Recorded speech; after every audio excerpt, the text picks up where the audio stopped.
So guys, आज हम जिस मूवी को देखने वाले हैं उसका नाम है रूम 203। एक ऐसा रूम जहाँ कई सालों पहले विचक्राफ्ट यानी कि काला जादू करके एक शैतानी एंटिटी को समन किया गया था, लेकिन किसी अनजान रीजन की वजह से वो एंटिटी वापस नहीं जाता। जिसमें इन्हीं सभी बातों से अनजान चैड नाम का कंस्ट्रक्शन वर्कर उस रूम को रिपेयर करने में लगा होता है, पर उसके कई कोशिशों के बावजूद भी दीवार का एक छेद ठीक होने का नाम नहीं लेता। जिसको रात होने के बावजूद भी घर पे ना देख उसकी गर्लफ्रेंड लीना भी वहाँ आ जाती है, जिसको चैड गलती से वो एमुलेट दे देता है जो उसे दीवार के उस छेद में मिला था। पर उसे पहनते ही लीना ना सिर्फ अपना होश खो देती है बल्कि वो चैड के सामने ही अपना जान दे देती है। लेकिन इससे पहले कि चैड कुछ कर पाता वो भी वही मारा जाता है। जिसमें एक और अजीब चीज ये था कि उनका लाश किसी को भी ना मिलने की वजह से इसके बारे में किसी को पता नहीं चलता। उल्टा कुछ दिनों बाद उस रूम में किम और इजी नाम की दो लड़की रहने आती है, जिनको उस बिल्डिंग का मालिक रोनन, जो कि उनके अपार्टमेंट के सामने ही रहता था, वो उन्हें वहाँ रहने के कुछ रूल्स बताता है। खास करके ये कि उनको बेसमेंट में जाना सख्त मना है। हालांकि वो रूम दोनों को ही बहुत पसंद आया था, खास करके उसके एंटीक जैसे दिखने वाले खिड़कियाँ।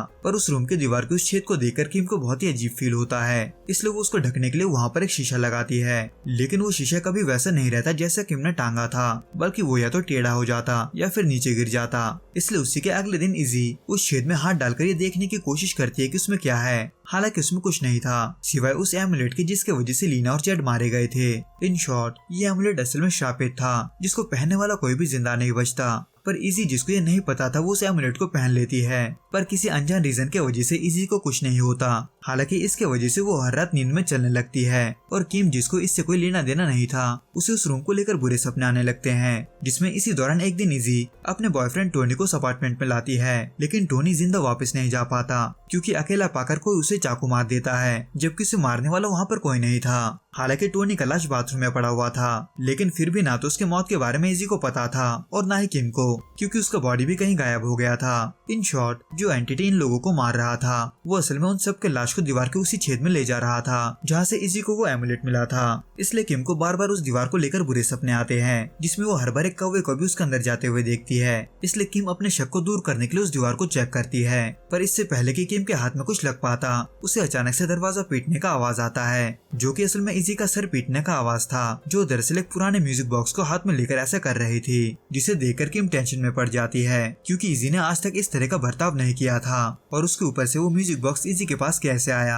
ये ना तो किम को पता था और ना ही इजी को। इजी किम से बस इतना कह दिया कि एक औरत उनके साथ रहती है, पर कौन ये किम को पता नहीं चल पाता क्योंकि होश में आने के बाद इजी को इनमें से कुछ भी याद नहीं रहता, जैसे कि मानो तब वो होश में ही नहीं थी। जो कि इजी के साथ उसके अगले दिन फिर से एक बार होता है, जहाँ वो उस म्यूजिक बॉक्स को हाथ में लिए ऐसा दिखाती है जैसे कि उसको बहुत दर्द हो रहा हो, जिसको किम संभालने की कोशिश करती ही है कि तभी इजी वहाँ से भागकर सीधे बिल्डिंग के बेसमेंट में चली जाती है, जहाँ उन्हें जाना सख्त मना था। हालांकि कुछ देर बाद किम इजी को ढूंढ लेती है, लेकिन काफी खराब हालत में। हालांकि उनके साथ ये सब क्या हो रहा है ये रोनन को पता था, जो इससे पहले ना सिर्फ इजी और किम पर नजर रख रहा था, बल्कि वो अक्सर उनके गैर मौजूदगी में उनके अपार्टमेंट में भी जाया करता था। जिसे किम एक दिन रंगे हाथों पकड़ तो लेती है, जो वहाँ उस एंटीक शीशे को देखने में लगा था। लेकिन किम के गुस्सा होने के बजाय उल्टा वही किम पर भड़क जाता है, इस बात पर कि आखिर वो बेसमेंट में क्यों गई। इन शॉर्ट, रोनन उनसे कुछ छुपा रहा था, इसलिए उस पर शक होने की वजह से किम अपने दोस्त इयन से उस रूम के बारे में छानबीन करने को बोलती है, और उस खिड़की के बारे में भी जिसे रोनन घूर रहा था। इसलिए कुछ दिनों में ही थोड़े छानबीन के बाद किम को उस बिल्डिंग के असली मालिक के बारे में पता चलता है, पर उसका पूरा परिवार आत्महत्या करके मर चुका था। लेकिन किसी कारण की वजह से उनका नाम भी वही था जो उस म्यूजिक बॉक्स में लिखा हुआ था, जो कि चल ही रहा था कि वही दूसरी तरफ इजी उस एमुलेट की वजह से धीरे धीरे किसी का वश में आने लगती है, पर किसके,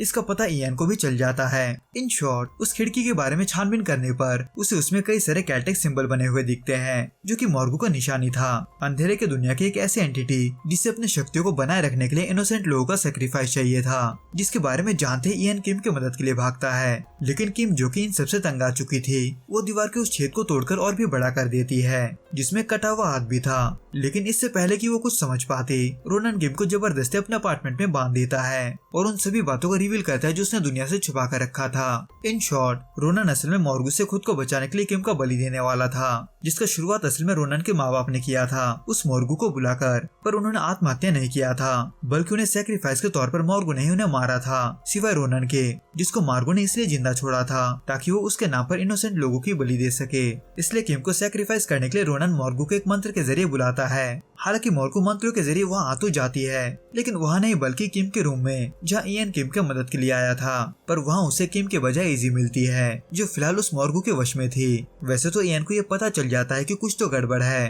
पर इससे पहले कि वो कुछ कर पाता वो मॉर्गो उसे भी मार देती है। और किम जो कि रोनन से बचने के लिए उसके आंखों में चाकू तो मार देती है, लेकिन रोनन फिर भी उसका पीछा नहीं छोड़ता, बल्कि वो किम को बेसमेंट की तरफ बढ़ता देख उसे गोली मारने की कोशिश करता है। पर इससे पहले कि वो किम को मारता, मॉर्गो रोनन को ही कंट्रोल करके उससे खुद पर ही गोली चलवा देती है, क्योंकि मॉर्गो के नाम पर रोनन को जो बलि देना था उसका समय बीत चुका था, इसलिए मॉर्गो उसी की ही जान ले लेती है। हालांकि मॉर्गो ने अब भी इजी को अपने वश से आजाद नहीं किया था, इसलिए वो इजी के जरिए किम को मारने की कोशिश करती है। लेकिन इससे पहले कि मॉर्गो कामयाब होती, किम इजी के गले से वो एमुलेट निकालकर फेंक देती है, जो कि असल में था तो रोनन की माँ का, पर फिलहाल वो मॉर्गो के वजह से शापित था, इसलिए उस एमुलेट को गले से निकालते ही इजी को होश आता है। लेकिन अब जब मॉर्गो का किस्सा अभी भी खत्म नहीं हुआ था, तो ऐसे में उसे पूरे तरीके से खत्म करने के लिए किम खिड़की को ही तोड़ने जाती है। हालांकि अब जब मॉर्गो का कहानी अब भी खत्म नहीं हुआ था, तो ऐसे में वो फिर से कव्वे का रूप लेकर न सिर्फ उन्हें रोकने की कोशिश करती है, बल्कि मारने की भी, पर आखिर में किम उस खिड़की को तोड़ ही देती है। हालांकि इससे किम और इजी का जिंदगी फिर से पहले जैसा हो गया था, और अब जब उन्होंने उस रूम को भी छोड़ दिया था, तो ऐसे में उसके बुरे यादें भी उनके साथ नहीं थे।